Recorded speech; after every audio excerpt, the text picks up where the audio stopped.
दोस्तों आज की इस वीडियो में जीके के टॉप ट्रेंडिंग क्वेश्चंस करने वाले हैं बिना रुके सुपर फास्ट एक्सप्रेस वीडियो में। तो नमस्कार, जय हिंद, वंदे मातरम। दोस्तों स्वागत है आप सभी का गुरुजी वर्ल्ड एग्जाम स्टडी प्लेटफॉर्म में। राष्ट्र हित में शिक्षा, this is Dheeraj Dwivedi from Guruji world. पहला क्वेश्चन स्क्रीन पर है, विश्व का सबसे ऊंचा पशु किस जानवर को माना जाता है? देखिएगा, एक ऊंचा पशु होता है, एक लंबा पशु होता है। हम हाइट की बात कर रहे हैं, गोरिल्ला है, जिराफ है, हाथी है, शुतुरमुर्ग है। आंसर जाएगा जिराफ के साथ, ऑप्शन नंबर 2 के साथ चला जाएगा। ठीक है ना? हाँ जी, आप सभी अगर पहली बार देख रहे हैं, हर बहन हर भाई का सिलेक्शन चाहिए, इसलिए चैनल को सब्सक्राइब कर लें अगर अच्छा लगे, क्योंकि यहां पर एक वीडियो आपको रोजाना 7 बजे मिलती रहेगी। क्वेश्चन नंबर 2, विश्व में कितनी भाषाएं बोली जाती हैं? ऑप्शंस आपके सामने हैं, मिलते हैं 5 सेकंड, आंसर क्लिक करिएगा। हो सकता है आपने इस क्वेश्चन को ना पढ़ा हो, लेकिन आज के बाद कभी भूलेंगे नहीं। तो उम्मीद करते हैं कि आपने अपने दिमाग में क्वेश्चन सेट कर लिया होगा। तो इस क्वेश्चन का जो राइट आंसर जाएगा वो 5000 लैंग्वेज से भी ज्यादा, यानी मिनिमम अगर देखा जाए तो 5000 लैंग्वेज पूरे विश्व में बोली जाती हैं। ठीक है ना? तो यह आपको याद रखना है। ऑप्शन नंबर जाएगा फर्स्ट के साथ। क्वेश्चन नंबर 3, संसार की सबसे महंगी वस्तु क्या है? थोरियम है, यूरेनियम है, सोना है या फिर चांदी है? तो बहुत सारे बच्चों का दिमाग यहां पर सोना और यूरेनियम पर अटक जाता है। तो लगाना क्या है? तो आपको याद रखना है कि सबसे महंगी वस्तु की बात करें तो यहां पर जो राइट आंसर जाएगा वो यूरेनियम के साथ जाएगा। और भारत में जो सबसे नंबर 1 पर है वो है थोरियम, यानी भारत में सबसे ज्यादा थोरियम प्राप्त होता है केरल राज्य में। फिलहाल इस क्वेश्चन का जो राइट आंसर जाएगा वो ऑप्शन नंबर बी के साथ। क्लियर? नेक्स्ट वन की बात करें, क्वेश्चन नंबर 4 स्क्रीन पर यह है, किस देश का कानून सबसे कठोर कानून माना जाता है? अमेरिका है, सऊदी अरब है, भारत है, चाइना है?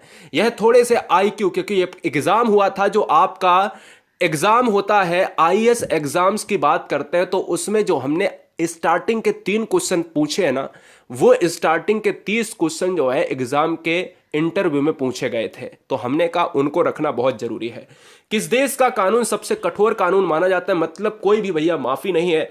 अमेरिका में अगर बात करें, सऊदी अरब की बात करें, भारत या चाइना?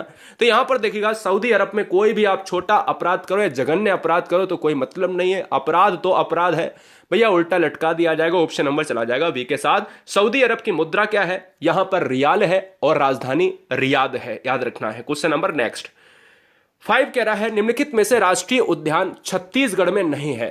कौन सा ऐसा राष्ट्रीय उद्यान है जो छत्तीसगढ़ में नहीं है? राजधानी रायपुर होती है। इंद्रावती छत्तीसगढ़ का है, बिल्कुल बात सही है। कांगेर घाटी बिल्कुल है, यहां पर यह भी छत्तीसगढ़ का है, यह भी छत्तीसगढ़ का है और यह भी छत्तीसगढ़ का है, लेकिन ऑप्शन नंबर चला जाएगा बी के साथ। काजीरंगा इस क्वेश्चन का राइट आंसर हो जाएगा। हमसे पूछा था, नहीं है। काजीरंगा कहां का है? काजीरंगा असम क्षेत्र का है, असम का बात करता है। यहां पर एक सींग वाले गैंडे मिलते हैं। क्वेश्चन नंबर नेक्स्ट, तराइन का प्रथम युद्ध कब हुआ था? आपने कहा भाई कब हुआ था, तो 1191 में। किसके मध्य लड़ा गया? तो थोड़ा सा डिफिकल्ट हो जाता है। क्या थोड़ा सा डिफिकल्ट होता है?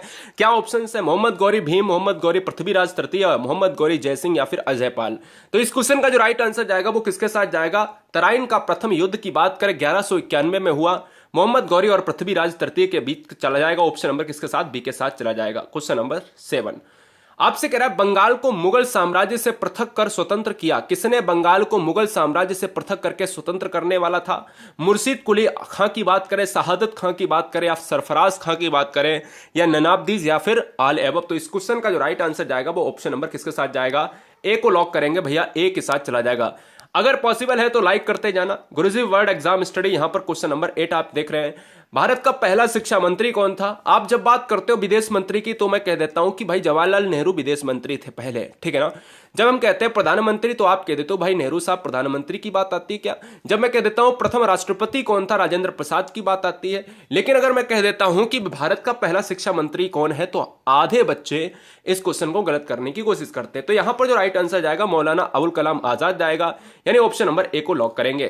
क्वेश्चन नंबर 9, भारत का पहला भारतीय गवर्नर जनरल? देखिए दोस्तों, यहां पर अगर आंसर की बात करें तो 4 ऑप्शंस हैं। आप कंफ्यूज रहते हो कि मैं लॉर्ड माउंटबेटन मारूं या सी राजगोपालाचारी मारूं। तो आपको याद रखना है कि स्वतंत्र भारत का आप जब से पूछा जाए तो आप बटन मारिएगा। क्या? लॉर्ड माउंटबेटन मारिएगा। जब आपसे कह दे कि भारत का भारतीयों के लिए, भारतीय की बात करें, जो भारतीय क्षेत्र में एक ऐसा गवर्नर आया जिसका नाम था राजगोपालाचारी। जब पहले आप भारतीय पूछे, इंडियन लग जाए क्वेश्चन में, तो आप क्या मारोगे? राजगोपालाचारी मारेंगे। क्वेश्चन नंबर नेक्स्ट, किस देश के लोग अधिक परिश्रमी माने जाते हैं? बहुत ही ज्यादा परिश्रम करते हैं, आपको यहां पर प्रेरणा लेनी चाहिए। अमेरिका की बात करें, सऊदी अरब की बात करें, भारत या जापान की बात करें तो सबसे ज्यादा जो है कठोर कानून है सऊदी अरब का।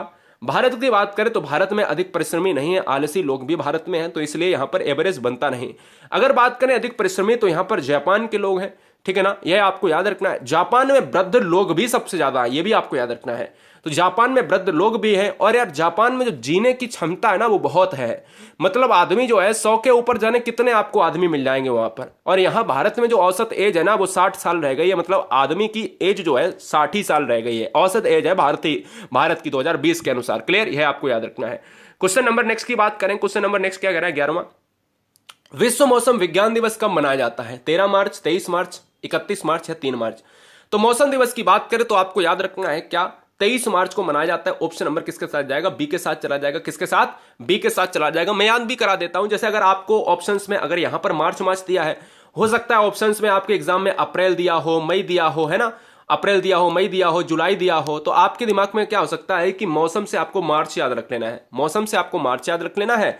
और मौसम में 3 शब्द आते हैं तो एक डिजिट भी आपका क्या है, 3 शब्द आता है, तो आप ऐसे भी थोड़ा सा रिलेट कर सकते हो। ऑप्शन नंबर चला जाएगा बी के साथ। क्वेश्चन नंबर दोस्तों 12, क्वेश्चन नंबर 12 थोड़ा सा बहुत इंपॉर्टेंट है। 12 13 बड़ा ध्यान देना, क्योंकि क्वेश्चन करंट में चेंज हो चुके हैं। 12 तो आपका वैसा ही रहेगा। पृथ्वी पर कुल कितने महासागर हैं? 6, 9, 5, 4। सभी बच्चे रेड बटन को दबाकर सब्सक्राइब कर लें, रेड बटन को दबाकर सब्सक्राइब कर लें, क्योंकि यहां पर मुद्दे की बात होती है बिना समय गवाए हुए। राइट आंसर जाएगा 5 के साथ। पृथ्वी पर कुल कितने महासागर है? 5 है। पृथ्वी पर जल की बात करें, जल का स्रोत क्या है? महासागर है। पृथ्वी पर जल कितना? 71% जल है, 29% क्या है? स्थल है। यह भी आपको याद रखना है। ऑप्शन नंबर जाएगा सी के साथ।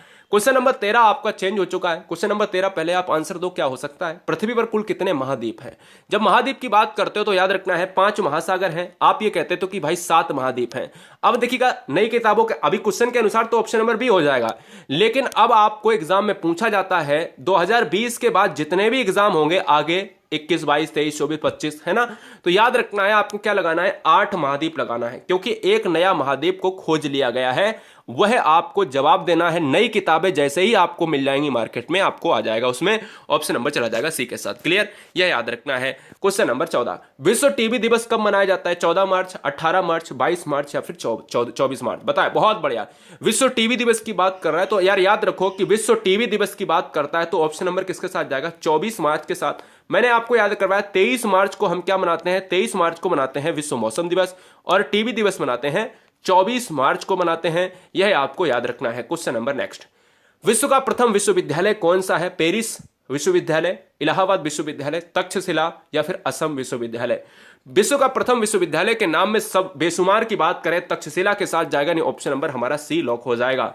क्वेश्चन नंबर 16, इसरो की स्थापना कब की गई थी? इसरो का मतलब है इंडियन स्पेस रिसर्च ऑर्गेनाइजेशन, और हम कह सकते हैं कि इसरो का मुख्यालय कहां पर है? बेंगलुरु में है। यहां पर अगर बात करें ऑप्शंस की तो 15 अगस्त 59, 15 अगस्त 69, 15 अगस्त 69 की बात करें, यानी अगर बात करें यहां पर अक्टूबर है और यहां पर अगस्त है, और ये 15 अक्टूबर 59 की बात कर रहा है। तो यार याद रखिएगा चारों ऑप्शंस अलग हैं, लेकिन आपको किसके साथ जाना है? 15 अगस्त के साथ चला जाना है, स्वतंत्रता दिवस के साथ चला जाना है, ऑप्शन नंबर चला जाना है भैया सी के साथ। क्लियर। क्वेश्चन नंबर 17, सवाल नंबर 17 कह रहा है स्वामी दयानंद सरस्वती की बात करें या दयानंद सरस्वती का असली नाम क्या था? मलूक दास था, मूल शंकर था, नरेंद्र या फिर दादू? तो अगर बात करें इस क्वेश्चन का राइट आंसर क्या जाएगा? स्वामी दयानंद सरस्वती ने आर्य समाज की स्थापना करी। क्या आर्य समाज की स्थापना करी है? आपको याद रखना है किसकी करी? आर्य समाज की स्थापना करी है। बहुत बढ़िया, बहुत बढ़िया गाइस। क्या आर्य समाज की स्थापना ब्रह्म समाज की दयानंद सरस्वती ने नहीं की है? ब्रह्म समाज की बात करें तो स्वामी राजा राम मोहन राय, और इस क्वेश्चन का जो राइट आंसर जाएगा वो मूल संगर के साथ चला जाएगा। क्वेश्चन नंबर नेक्स्ट, हमारे जीवन का मूल आधार क्या है? जल है, वायु है, भोजन है। अगर जल मिल जाएगा तो क्या जी सकते हो? क्या नहीं जी सकते हो, क्योंकि वायु भी चाहिए। अगर अकेली वायु और जल मिल जाए तो क्या जी सकते हो? नहीं ना, उसके लिए खाने के लिए भी चाहिए भाई, पेट भरने के लिए चाहिए ना, तो यानी आपको पेट भरने के लिए भी चाहिए। अब लेकिन हमें तो यहां पर एक ऑप्शन चुनना था, तो हमने क्या चुन लिया? मूल आधार पर्यावरण होता है। पर्यावरण में आपको सब कुछ मिल जाएगा, हर चीज मिल जाएगी। एनवायरमेंट में आपकी सजीव और निर्जीव दोनों चीजें होती हैं, क्योंकि एनवायरमेंट बनता है एबायोटिक और बायोटिक कंपोनेंट से, जैविक और अजैविक घटकों से। ऑप्शन नंबर चला जाएगा डी के साथ। क्वेश्चन नंबर 19, खजुराहो भारत के किस राज्य में स्थित है? बताइएगा, जवाब दीजिएगा। ऑप्शंस आपके सामने है, राजस्थान, मध्य प्रदेश, उत्तर प्रदेश या फिर पंजाब। तो भैया यहाँ पर खजुराहो की बात करें तो खजुराहो चला जाएगा part of tiger state. Tiger state किसे कहा जाता है? बाघों का राज्य किसे कहा जाता है? आप कहोगे सर बाघों का राज्य, सोयाबीन में सबसे ज्यादा अग्रणी, मतलब सोयाबीन सबसे ज्यादा कहां पर होता है? मध्य प्रदेश में होता है। बाघ सबसे ज्यादा कहां है? मध्य प्रदेश में है। सबसे ज्यादा आपके वन क्षेत्र कहां है? मध्य प्रदेश में। ऑप्शन नंबर चला जाएगा 2 के साथ। क्वेश्चन नंबर नेक्स्ट, भारत में सबसे ज्यादा तेलुगु भाषा कहां पर प्रचलित है? सबसे ज्यादा तेलुगु भाषी क्षेत्र कहां पर है? राजस्थान है, आंध्र प्रदेश है, उत्तर प्रदेश है या पंजाब है? बहुत लिमिट समय के अंदर आप देख रहे होंगे कितना कम समय है और क्वेश्चंस धड़ाधड़ और पूरी व्याख्या के साथ। हर बहन हर भाई पहली बार विजिट करें, चैनल को सब्सक्राइब कर लें। भारत में सबसे ज्यादा तेलुगु भाषा कहां पर प्रचलित है? तो दोस्तों इस क्वेश्चन का जो राइट आंसर जाएगा वो किसके साथ चला जाएगा?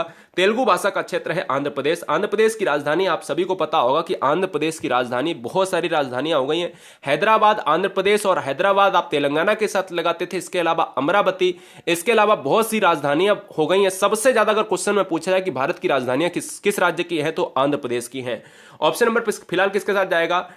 बी के साथ चला जाएगा। तेलुगु और आंध्र प्रदेश, यानी तेलंगाना की बात करें और आंध्र प्रदेश कब अलग हुए थे? 2014 में ये अलग हुए थे दोनों। कैसे अलग हुए थे? क्योंकि भाई विवाद था भाषाएं के आधार पर। क्वेश्चन नंबर 21, क्वेश्चन नंबर 21 कह रहा है आपसे, हॉकी के खेल में खिलाड़ियों की संख्या कितनी होती है? तो आप क्रिकेट की बात करते हो उतनी हॉकी में लगा देना है। क्रिकेट की बात करते हो आप 11 खिलाड़ियों की बात करते हो, हॉकी की बात करते हो तो 11 खिलाड़ियों के साथ चला जाएगा। ऑप्शन नंबर बी के साथ। हॉकी राष्ट्रीय खेल की बात करता है, लेकिन एक आरटीआई में पूछा गया था कि भैया क्या भारत का राष्ट्रीय खेल हॉकी है? तो उधर से जवाब आया था कि भारत का कोई भी राष्ट्रीय खेल नहीं है, लेकिन हम लोग किताबों में पढ़ते हैं राष्ट्रीय खेल कौन सा है? हॉकी है। अगर बात करें आगा खां कप तो इसी खेल से संबंधित है। क्वेश्चन नंबर नेक्स्ट, भारत में सबसे ज्यादा कौन सी मिट्टी महाराष्ट्र में पाई जाती है? भारत में अगर सबसे ज्यादा मिट्टी पूछा जाए तो आप जरूर मिट्टी पाई जाती है, यानी इंडिया में सबसे ज्यादा जो मिट्टी होती है वो जरूर मिट्टी होती है, ठीक है ना। अगर महाराष्ट्र में सबसे ज्यादा मिट्टी की बात करें तो महाराष्ट्र में सबसे ज्यादा मिट्टी होती है काली मिट्टी, ठीक है ना। ब्लैक सॉइल हो जाएगा। ब्लैक सॉइल यानी काली मिट्टी का रंग काला क्यों होता है? तो टिटेनी फेरस मैग्नेटाइट की वजह से इसका रंग काला होता है। और भारत में कितनी प्रकार की मिट्टियां पाई जाती हैं? तो 8 प्रकार की मिट्टियां पाई जाती हैं, यह आपको याद रखना है। ऑप्शन नंबर चला जाएगा फिलहाल बी के साथ।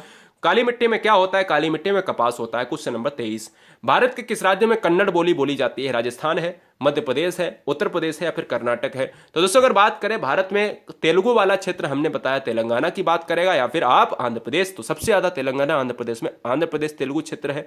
अगर बात करें भारत के किस राज्य में कन्नड़ बोली बोली जाती है तो आप कहोगे क्या? कर्नाटक क्षेत्र में। कर्नाटक की बात करें तो यहाँ की राजधानी आप सभी जानते हो क्या? बेंगलोर हो जाएगी। इसको सिलिकॉन सिटी कहा जाता है। कर्नाटक में एक नृत्य होता है जिसको कहा जाता है यक्षगान नृत्य होता है, यह भी आपको याद रखना है। फिलहाल इस क्वेश्चन का राइट आंसर जाएगा 4 के साथ। क्वेश्चन नंबर 24, पृथ्वी पर सबसे बड़ा वृत्त किसे कहा जाता है? वृत्त यहां पर पूछ रहा है तो पृथ्वी पर एक पृथ्वी बना लेते हैं। यहां पर पृथ्वी गोल है, आप सभी जानते हो। यहां पर अगर 0 डिग्री से 20 से काट दिया तो विषुवत रेखा या भूमध्य रेखा कहते हैं। और यहां पर ऊपर से हम कहते हैं कर्क रेखा 23.5 डिग्री, जो है नॉर्थ की बात करें कर्क रेखा, और यहां पर 23.5 डिग्री की बात करते हैं तो आप साउथ की बात करते हो यहां पर मकर रेखा। तो ये मकर रेखा है और ये ऊपर वाली कर्क रेखा है। सबसे बड़ा वृत्त कौन सी बनाती है? सबसे बड़ा वृत्त बनाती है भैया यहां पर भूमध्य रेखा बनाती है, इसलिए ऑप्शन नंबर किसके साथ जाएगा? ए के साथ चला जाएगा। क्वेश्चन नंबर नेक्स्ट 25, इनमें से कौन सा नेता है जिसने भारत में गणेश चतुर्थी पर्व की पुनः शुरुआत करने के लिए लोकप्रिय बना दिया? ऐसा कौन सा नेता है निम्नलिखित में से जिसने गणेश चतुर्थी को बंद हो गया था उसको पुनः शुरुआत करने का श्रेय जाता है? भीमराव अंबेडकर साहब, लाला लाजपत राय साहब, बाल गंगाधर तिलक साहब या फिर बिपिन चंद्र पाल साहब? यहां पर राइट आंसर जाएगा ऑप्शन नंबर किसके साथ? यहां पर बच्चे सी ऑप्शन मार रहे हैं तो बाल गंगाधर तिलक के साथ चला जाएगा, ठीक है ना। ऑप्शन नंबर सी हो जाएगा। भीमराव अंबेडकर साहब को कहा जाता है संविधान का जनक। Option number C is right answer. Question number next 26, किस शहर की बात करें जिसका नाम बदलकर गुरुग्राम रख दिया गया है? ऑप्शंस है, फर्स्ट आपका गुड़गांव, गंगानगर, गुवाहाटी या फिर गंगटोक। गंगटोक की बात करें तो आप सिक्किम की राजधानी है। गुवाहाटी की बात करें तो असम का क्षेत्र है, ठीक है ना, असम की बात करता है, क्षेत्र है वहां का। अगर गुड़गांव की बात करें तो इस क्वेश्चन का जो राइट आंसर जाएगा वो ऑप्शन नंबर ए को लॉक करेंगे। सभी बच्चे अगर पॉसिबल है तो लाइक करते जाएं, अगर नए हैं, अगर देर हो गई है कोई बात नहीं, शाम के 7 बजे आपको परमानेंट वीडियो मिलती है, सब्सक्राइब कर ले बेहतरीन स्टडी प्लान के लिए। क्वेश्चन नंबर नेक्स्ट 27, किस देश में 5 सूर्य निकलते हैं जो आंखों से देखे जा सकते हैं? ये क्वेश्चन आपके लिए नया होगा, मेरे लिए भी पहली बार नया था, क्योंकि जब क्वेश्चन आईएएस के एग्जाम्स में इंटरव्यू में एक छात्र से पूछा गया तो फिर वो छात्र एग्जाम में पॉसिबल भैया उसका जवाब बिल्कुल ठीक रहा।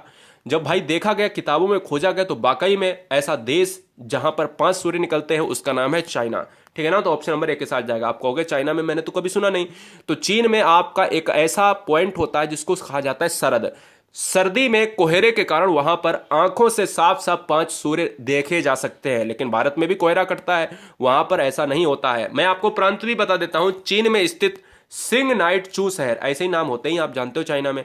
तो आप खुद गूगल पर जाकर सर्च कर सकते हो, वहां पर तमाम वीडियो भी यूट्यूब पर मिल जाएंगी।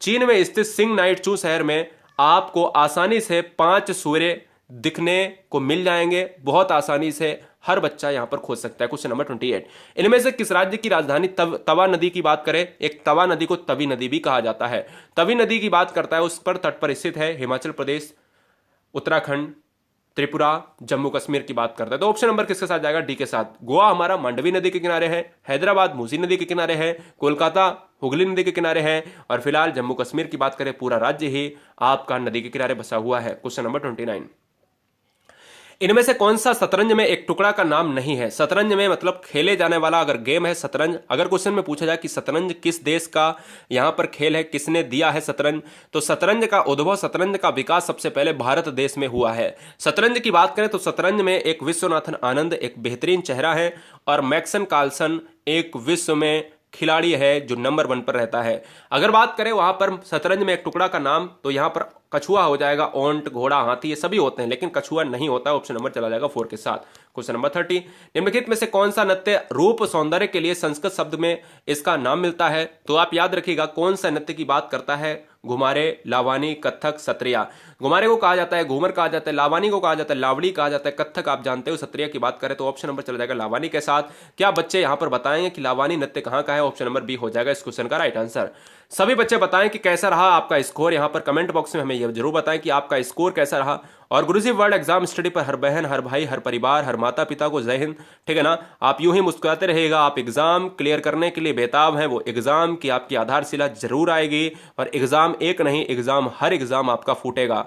लाइक करते जाए, वीडियो अच्छा लगा है तो शेयर करें, और अपने दोस्तों के साथ यहां पर उनसे बोले कि सब्सक्राइब करें। अगर आपने नहीं किया है सब्सक्राइब तो सब्सक्राइब करें, नीचे आपको टेलीग्राम की लिंक मिल जाएगी, टेलीग्राम लिंक को जरूर ज्वाइन हो जाएं। गुरुजी वर्ल्ड एग्जाम स्टडी, राष्ट्र हित में शिक्षा, इंकलाब जिंदाबाद, आदाब, सत श्री अकाल, जय महाकाल, ताल ठोकर, वंदे मातरम।